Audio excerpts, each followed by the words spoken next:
சிலுவையில் பொழுது இரண்டாவது வார்த்தை ரட்சிப்பை குறிக்குது.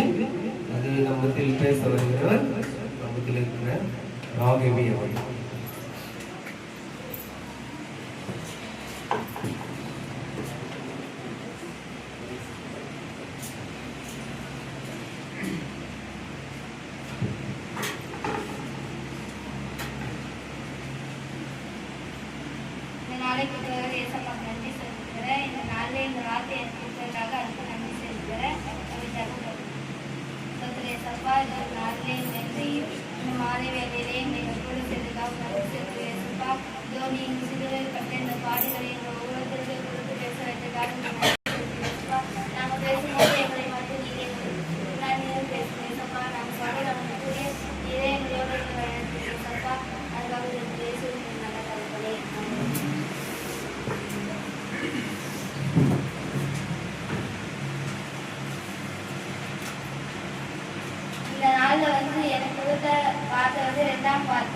ரட்சிப்பை பத்தி பேச வந்திருக்கேன்.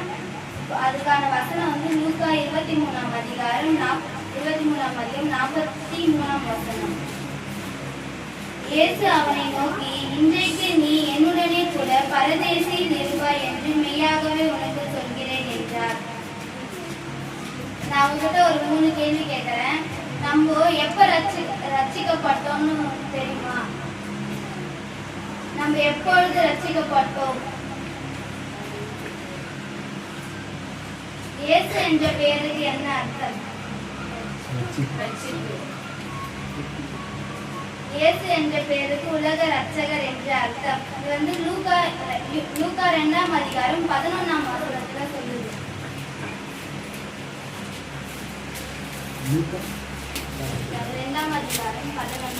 இன்று கர்த்தராகிய கிறிஸ்து என்னும் இரட்சகர் உங்களுக்கு தாவீதின் ஊரிலே பிறந்திருக்கிறார்.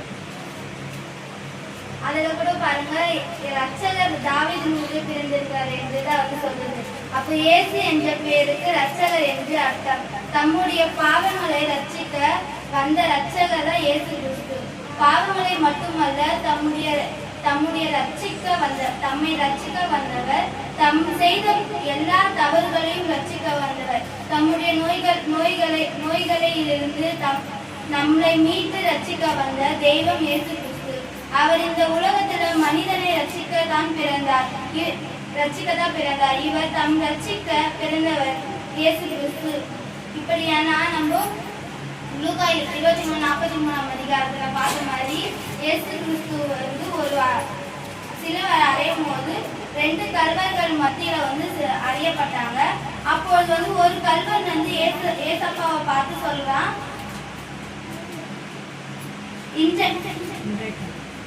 அன்றிலும் சிலுவையில் அறியப்பட்டிருந்த குற்றவாளிகள் ஒருவன், நீ கிறிஸ்துவானால் உன்னையும் எங்களையும் ரட்சித்துக்கொள் என்று அவரை இகழ்ந்தான். அப்போ ஏசப்பாவை பார்த்து ஒருத்தர் சொல்றான், நீ கிறிஸ்துவா இருந்த என்னையும் நீ ரட்சித்துக்கொள்ளு அப்படின்னு சொல்லிட்டு கேவலமா பேசுறான் ஏசப்பாவை பத்தி. அவன் வந்து ஏசப்பாவை பத்தி அறியல. அவன் ஏசப்பா செஞ்ச பாடுகளையும் முன்னாடி செய்ய எதுவுமே அவன் வந்து அறியல.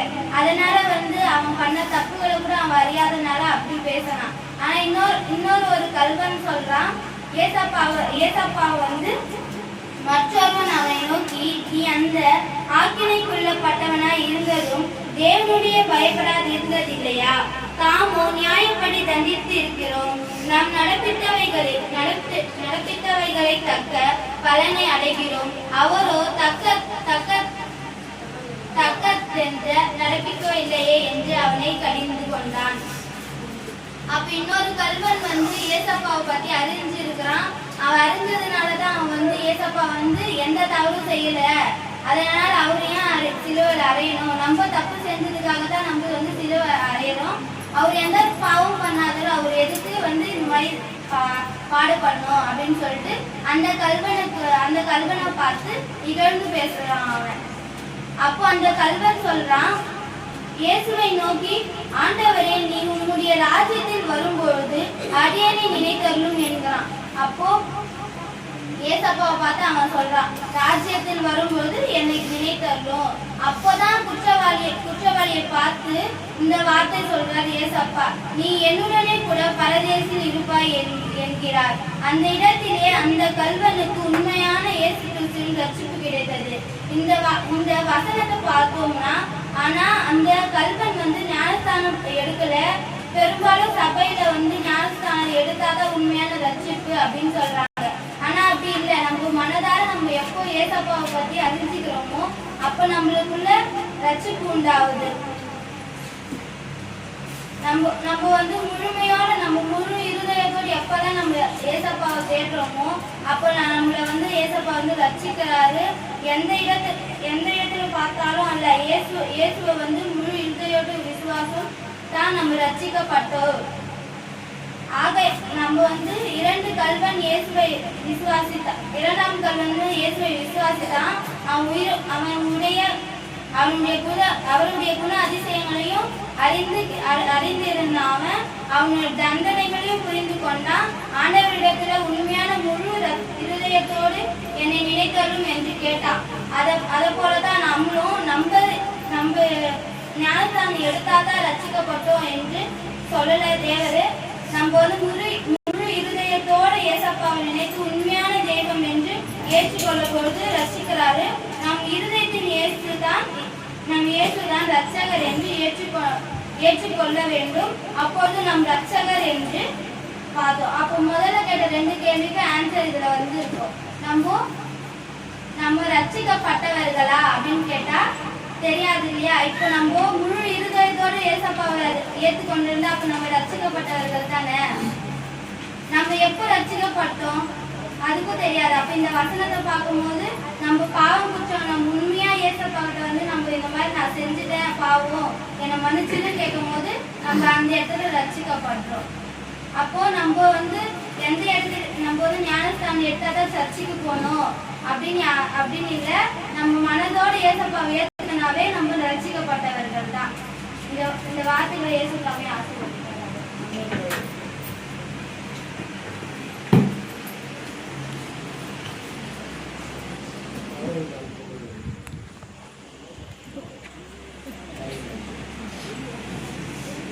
ரட்சிப்பை குறித்து அங்கே ராகி அவர்கள் என்ன பேசுறாங்க. ஆக்சுவலாக அவங்க நானே கொடுக்கலாமா வேணாமான்னு, ஏன்னா அவங்களுக்கு அசைன்மெண்ட் நிறைய கொடுக்கணும் சொல்லுவாங்க.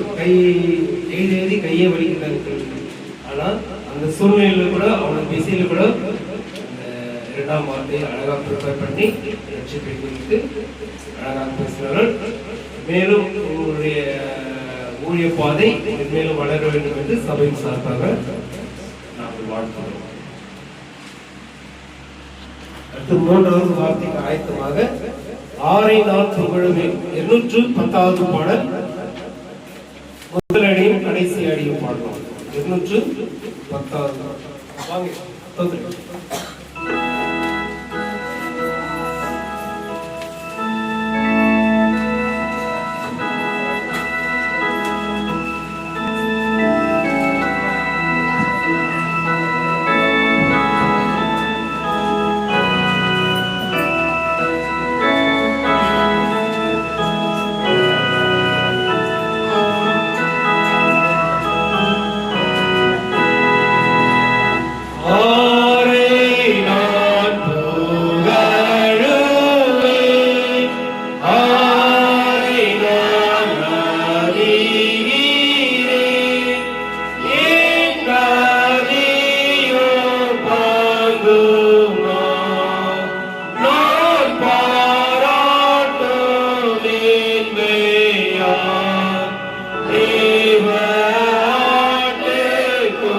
பராமரிப்பை குறித்தது.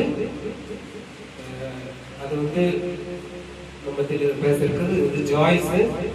அவங்க சென்னையில வேலை செய்யறாங்க. நான் கேட்டுக்கொண்டது நிமித்தம் இதற்காக லீவ் போட்டு வந்து நம்ம மத்தியில் பேச வந்திருக்கிறார்கள்.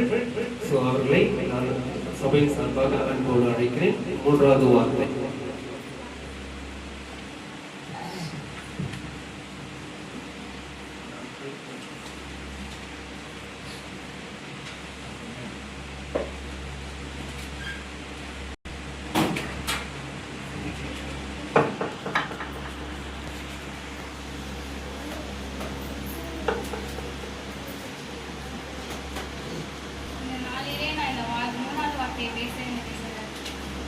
வாய்ப்பு கொடுத்ததுக்காக நன்றி. நம்ம ஜெபம் செய்வோம். அப்பா, நேற்று மீண்டும் மாறாதீங்க தெய்வனே. அப்பா தானே இந்த மாலை நேரிலே இந்த ஜபத்தில் கூட பெற்று நன்றி ஏசப்பா. அப்பா தானே இந்த வார்த்தையை நான் பேசும்போது அப்பா நான் பேசலானவரே, நீர் என்னோட மூலியமா எப்போ கூட இருந்து உரையாடுங்க அப்பா. நான் என்ன பேசுறேன்றது அவங்களுக்கு புரியும்படி நீங்க உதவி செய்யுங்க. இதன் மூலியமா அவங்க நல்லபடியா அவங்களுக்கு புரிஞ்சு அதன் வழி நடக்க நீங்க உதவி செய்யுங்க அப்பா. என்னோட பிரச்சனை பார்த்து கொள்ளுங்க. நான் இது முடிக்கிற வரை நீர் என்னோட கூட நடத்துமாறுவே ஏசு சொல்லினால இயேசு கிறிஸ்து சிலுவையில் அறைப்பட்ட பின்பு பேசிய மூன்றாம் வார்த்தை என்னன்னா, ஸ்திரீயே அதோ உன் மகன் என்றான். பின்பு தன் அன்பான சிஷ்யனை நோக்கி அதோ உன் தாய் என்றார்.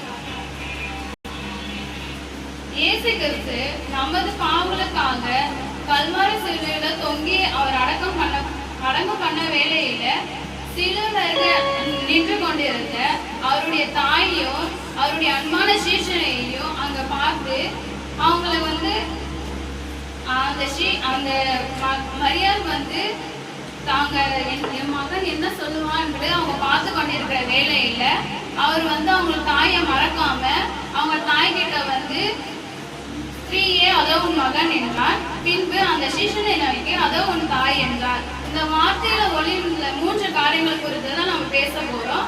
அது என்னன்னா அன்பு, ஆறுதல், கனம் பண்ணுதல். ஃபர்ஸ்ட் நம்ம பேச போறது வந்து அன்பு.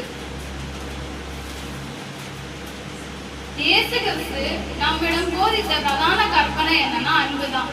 அது வந்து யோவான் 13ஆம் அதிகாரம் 34ஆம் வசனம் வாசிங்க. 34ஆம் வசனம்.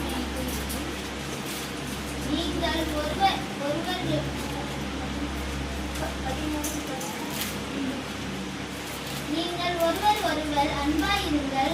நான் உங்களில் இருந்தது போல நீங்கள் ஒருவர் அன்பாயிருங்கள் என்கின்ற புதிதான கட்டளைகளை உங்களுக்கு கொடுக்கிறேன். அவர் என்ன சொல்றாருன்னா, நான் உங்ககிட்ட அன்பா இருக்கிறது போல நீங்களும் ஒருவரில் ஒருவர் அன்பா இருங்கள் அப்படின்னு சொல்றாரு. நம்ம வந்து இப்ப நம்ம கிட்ட நல்ல நெருக்கமா பாசமா பேசுறவங்க கிட்ட தான் நம்ம அன்பா இருக்கிறோம். இதே வேற ஒருத்தவங்க யாரோ 3வது மனுஷங்க வந்து பேசினா கூட நம்ம அவங்க கிட்ட அன்பா இருக்கிறதுல ஏனோ தானோன்னு பேசிட்டு போயிடும். அந்த மாதிரி இருக்க கூடாதுன்னு சொல்லிட்டு கர்த்தர் என்ன சொல்றாருன்னா, நான் உங்ககிட்ட எப்படி அன்பா இருக்கிறனோ நீங்களும் மற்றவங்க கிட்ட அன்பா இருங்க அப்படின்னு சொல்றாரு.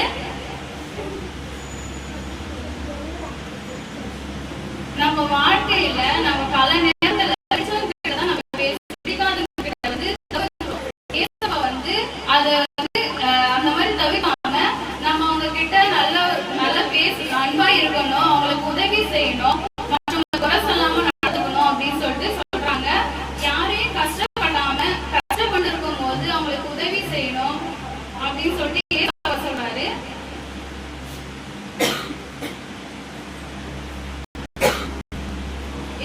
அப்படிதான் ஏசப்பாவோட பிள்ளைகளாக இருக்க முடியும். நம்ம அன்பா இருந்தாதான் ஏசப்பாவோட பிள்ளைகளா இருக்க முடியும் அப்படின்னு சொல்லிட்டு ஏசப்பா சொல்றாரு. அன்பு வந்து ஒரு காலம் ஒழியாம இருக்கிறது. இன்று வரையிலும் ஏசு அப்படின்னா அன்பு மட்டும்தான் அவங்க சொல்றாங்க. இது வந்து எல்லாரும் ஏசு என்று அப்படின்னா எல்லாரும் அன்பு மட்டும்தான். ஏன்னா அவரு நம்ம மேல அன்பா இருக்கிறதுதான் மத்தவங்க மேல நம்ம அன்பா இருக்கணும் அப்படின்னு சொல்லிட்டு நம்மளுக்கு சொல்லி இருக்கிறாரு. 2வது வந்து ஆறுதல்.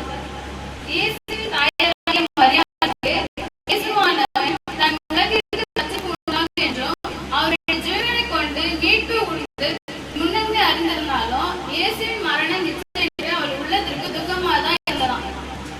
இயேசு வந்து அவங்க தான் இயேசுவை பிறக்க செஞ்சாங்க. ஆனாலும் இயேசுவால தான் இந்த உலகத்திற்கு ரட்சிப்பு மீட்பு எல்லாமே வருது அப்படின்னு சொன்னாலும் ஆனா அவங்களுக்கு அதை பத்தி எதுவும் பெருசா இல்லாம அவங்க மரணத்துக்கு அப்புறம் இவரு இழக்க போறாருன்ற ஒரு அவங்களுக்கு ஒரு மன கஷ்டம் தான்.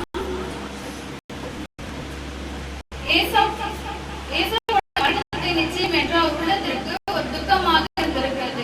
அது மட்டும் அல்லாம அது அவளுக்கு ஒரு இழப்பாகவும் இருந்திருக்கிறது. நம்ம என்னதான் எவ்வளவு பெரிய காரியத்தை செஞ்சாலும் அவங்க மரணத்துக்கு அப்புறம் நமக்கு இல்லைன்றப்போ நம்மளுக்கு ஒரு பெரிய இழப்பாக தான் இருக்கும். அதுதான் ஏசப்பா சொல்றாரு.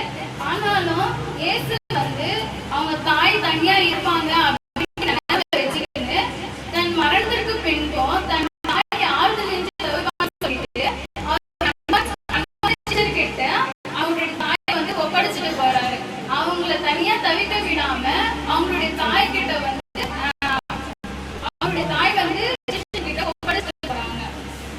மூணாவது வந்து கணம் பண்ணுதல், பெற்றோரை கணம் பண்ணுதல்.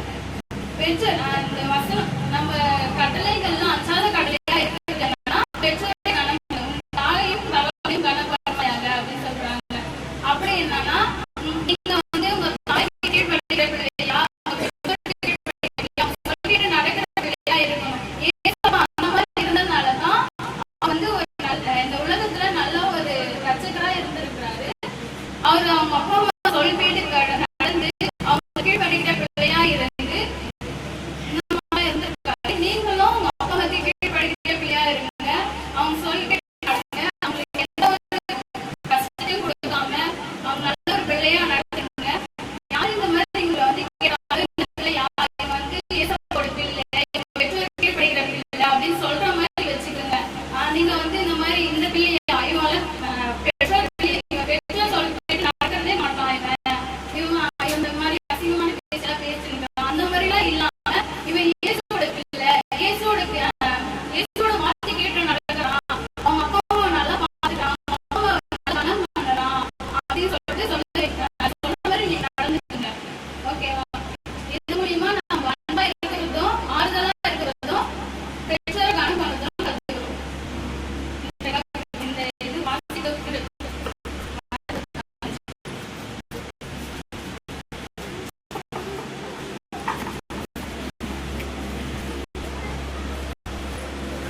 ரொம்ப நல்லா பேசுனாங்க. பைபிள் ரெடி ஒரு பதட்டம் இருக்கும். இப்போ பார்க்கும்போது நல்லா போல்டா அந்த ஒரு தயக்கம் வார்த்தைகள் அழகா வந்து நல்ல மெசேஜ் கொடுத்தாங்க. தாழ்ந்தை ஆசிரியப்பாங்க கடவுள் மீண்டும் பயன்படுத்துகிறாங்க.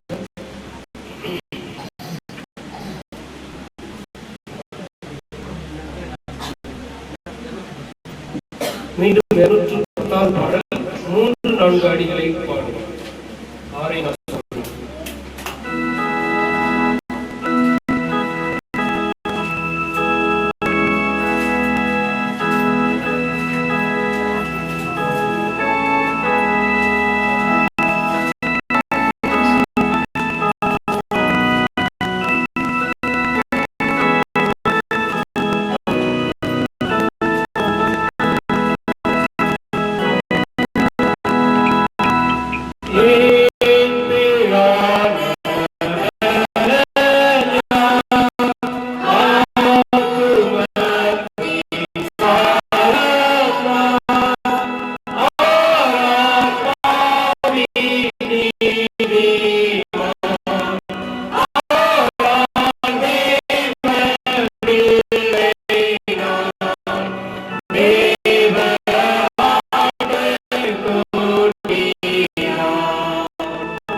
வார்த்தை அங்கலாய்ப்பு. அவங்க வந்து ஆலயத்துல இருந்து முதல்ல ஆண்டவர் எல்லாம் தெரியும். ஆரம்பத்திலிருந்து இருக்காங்க. ஆண்டவர் சீக்கிரம் அவர்களே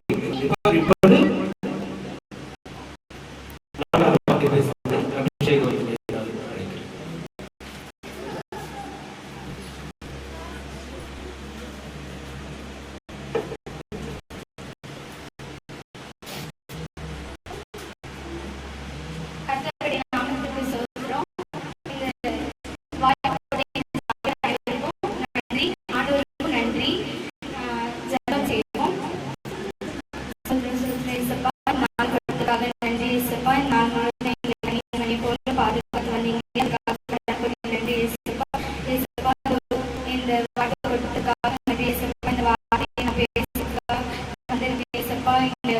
அனைவரையும் நீங்க தான் ஆசீர்வதிக்கணும்.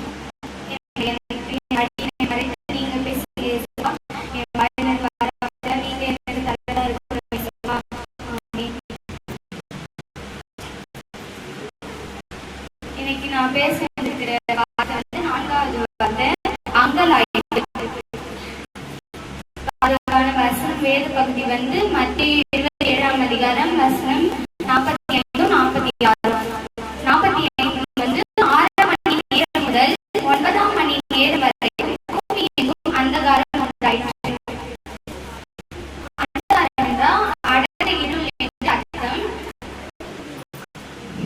46ஆம் அதிகாரம் வந்து 9ஆம் மணி நேரத்தில் இயேசு ஏலி ஏலி லாமா சபக்தானி என்று மிகுந்த சத்தமிட்டு கூப்பிட்டார்.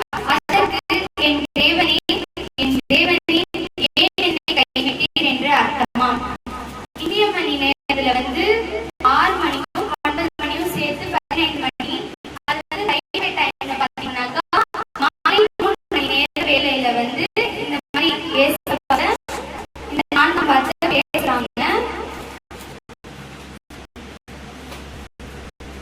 அந்தகாரம் வந்து எதனால உருவாச்சு? இயேசுவானவர் சிலுவையில தொங்கினதுனால தான் அந்தகாரம் வந்து உண்டாயிற்று. நாம எதனால வந்து சிலுவையில தொங்கினாரு? நமது பாவங்களை ஏற்று நமது பாவங்கள், சாபங்கள், மீறுதல்கள், நோய்கள் எல்லாத்தையும் ஏற்று நம்மளை விடுதலை ஆகிறதுக்காக அவர் பாவியாகி வந்து சிலுவையில தொங்கினாரு. எல்லாரும் அந்த நேரத்துல வந்து இயேசுவை கைவிட்டாரு. அவரோட நண்பர்கள், சீஷர்கள், மக்கள் அனைவரும் அவரை வந்து கைவிட்டனர். இயேசு வந்து பார்த்து கேட்கிறாரு, என் தேவனே ஏன் என்னை கைவிட்டீர்? இயேசுவை வந்து நம்ம பார்க்க ஏற்றதுனாலதான் பிதாவானவர் அவரை மன்னிக்கல, அவரோட கூப்பிடுறதுக்கும் அவர் வந்து செவி கொடுக்கல. பிதாவானவர் நம்ம பாவத்தை இயேசுவை ஏற்றதுனால அவர் வந்து செவி கொடுக்காம மறுதளிச்சிட்டாரு இயேசுவாவை. அதனால இயேசுவை வந்து தனிமையில வந்து அங்கலாய்த்து கொண்டிருக்கிறாரு. அதனால இயேசுவா என் தேவனே ஏன் என்னை கைவிட்டீர் சொல்றாரு. இதுதான் 4வது வார்த்தை.